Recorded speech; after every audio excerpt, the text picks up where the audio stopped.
Right. Laxman గారు వారు అన్నదాని కంటిన్యూటీలో so సంపన్న వర్గాలు కూడా అట్రాక్ట్ అవ్వడానికి ఎలాంటి కారణాలు మనం ఇక్కడ వెతుక్కోవచ్చు, లేకపోతే ఎలాంటి కారణాలు ది ఎకానమిస్ట్ చెప్పినట్టుగా మనం తీసుకోవచ్చు సో సంపన్న వర్గాలు అట్రాక్ట్ అవ్వడం?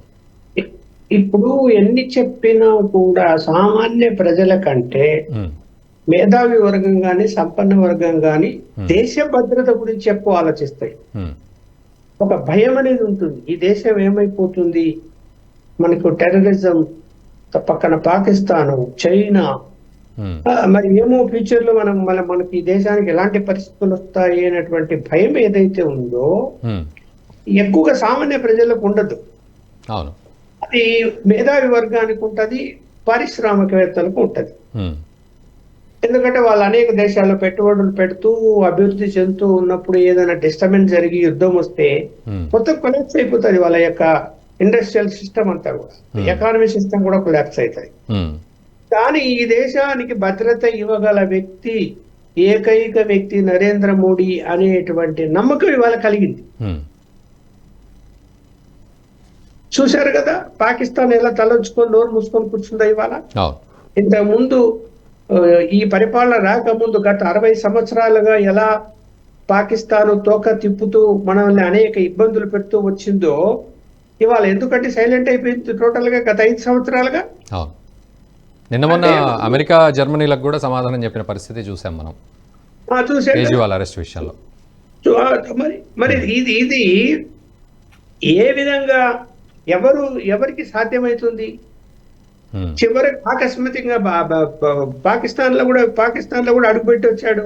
ఏంటి మీ సంగతి అని ఇవాళ మనము పిఓకోని ఒక మనం తిరిగి స్వాధీనం చేసుకోవాలనే అంశం మీద ముందు జాగ్రత్తగా నోటిఫికేషన్ ఇచ్చారు. అక్కడ పార్లమెంటరీ కాన్స్టిట్యూషన్ ని నోటిఫికేషన్ ఇచ్చేసారు ఇప్పుడే.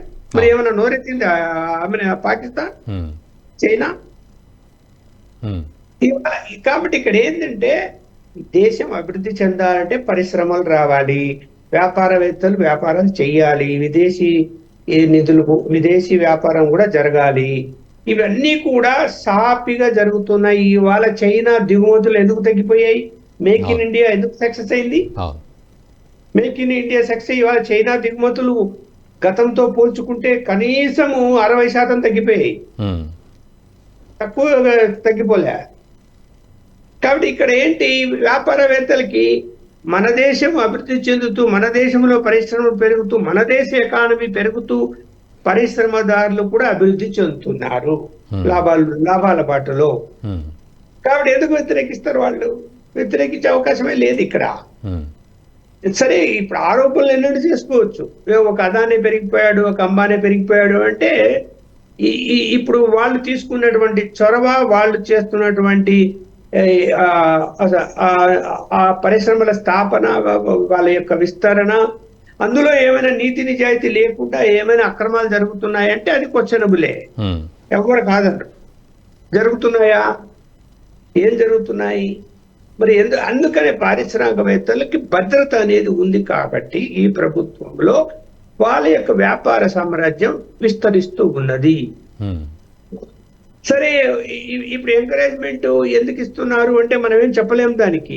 ఎంకరేజ్మెంట్ ఇచ్చి కాదండి, ఒక్కటే చెప్తా. విమానాలు కానీ లేకపోతే పోర్టులు అంటే మన విమానాశ్రయాలు కానీ ప్రభుత్వ చేతిలో ఉన్నప్పుడు ఎలా ఉన్నవి, ఇప్పుడు ప్రైవేట్ రంగంలోకి వెళ్ళిన తర్వాత ఎలా ఉన్నాయి సర్వీసులు? ఎంత తేడా ఉంది. ఇవాళ ఏమైపోయింది, పరిశ్రమల్లో ప్రభుత్వ రంగంలో ఉన్న పరిశ్రమలు ఎందుకు ప్రైవేటీకరణ చేయాల్సి వచ్చింది? ప్రభుత్వ పరిశ్రమలు అంటే వాటితో గవర్నమెంట్ జాబ్ లాగా పని చేయకుండా, ఉత్పత్తి సామర్థ్యం పెంచకుండా, ఆదాయాలు రాకుండా, కార్మిక సంఘాల పేరుతో లెఫ్టిస్టులంతా జొరబడి డిస్టర్బెన్స్ చేస్తూ అవి వాటిని నష్టాల పాలు చేసి కూర్చోబెట్టాయన్ని. ప్రతి ఒక్క కార్మిక సంఘ నాయకుడు సంపాదించని వాడు ఎవడైనా ఉన్నాడో చెప్పమనండి. వాళ్ళ పిల్లలు విదేశాలు ఎలా చదివారండి? వాళ్ళ ఆస్తులు వాళ్ళ ఎంత పెరిగాయండి? ఎలా పెరుగుతాయండి? కార్మిక నాయకుడికి ఎంత జీతమో కార్మికుడు కూడా అంతే జీతం కదా. ఇతనికి ఏమైనా కార్మిక నాయుడు డబుల్ జీతాలు ఇచ్చారా? లేదు. మరి ఎలా పెరిగాయి? అవి అడ్డం పెట్టుకొని పారిశ్రామికవేత్తలను బెదిరించి ఉత్పత్తులను ఆపేసి ఈ దేశ అభివృద్ధికి కుంటుపడుతున్నటువంటి వాటి ప్రైవేటీకరణ చేయక ఇంకా ప్రభుత్వం నడుపుతూ నష్టాల్లో ఉంటూ ఈ యొక్క సోకాళ్ళు లీడర్లు ఆ ఆస్తులు పెంచుకోవడానికి ఉపయోగపడాలన్నా అవన్నీ? మరి ఇవాళ సిస్టమ్ వెళ్ళిపోయింది. ఎంజాయ్ చేస్తున్నారు లేదా? సౌకర్యాలు మెరుగుపడ్డాయా లేదా? మరి రైల్వేలు ప్రైవేటీకరణ చేస్తామంటే వద్దన్నారు. అవును, కొంత విమర్శ ఎదురైంది. అయింది. ఇంకా బలపడాలి అంటే ఇప్పుడు మనము అమెరికన్ కంట్రీలో చూస్తామండి. ప్రభుత్వ పరంగా ఏమున్నాయండి? అన్ని ప్రైవేట్ పరమే. ఎంత ఎకానమీ పెరిగింది, ఎంత అక్కడ సిస్టమ్ ఉంది, ఏ విధంగా మెరుగుపడ్డాయి, ఏ విధంగా సౌకర్యాలు ఉన్నాయి. ఇప్పుడు ఎంత అక్కడ నికచ్చిగా టైం ప్రకారం పనిచేస్తారు ప్రైవేట్ రంగంలో. ఎగ్జాక్ట్లీ అండి. ఒక బాధ్యత ఉంటుంది, భయము, క్రమశిక్షణ అన్నీ ఉంటాయి. మరి లక్షలు తీసుకుంటూ మీకు భయం ఉందా?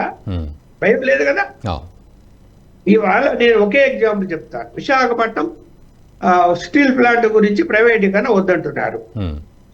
నిజంగా సిబిఐతో విచారణ జరిపితే ఈ వద్దనేటువంటి అక్కడ కార్మిక సంఘాల నాయకులు, ఉద్యోగ సంఘాల నాయకులు అవినీతి మొత్తం బయటకు వస్తుంది.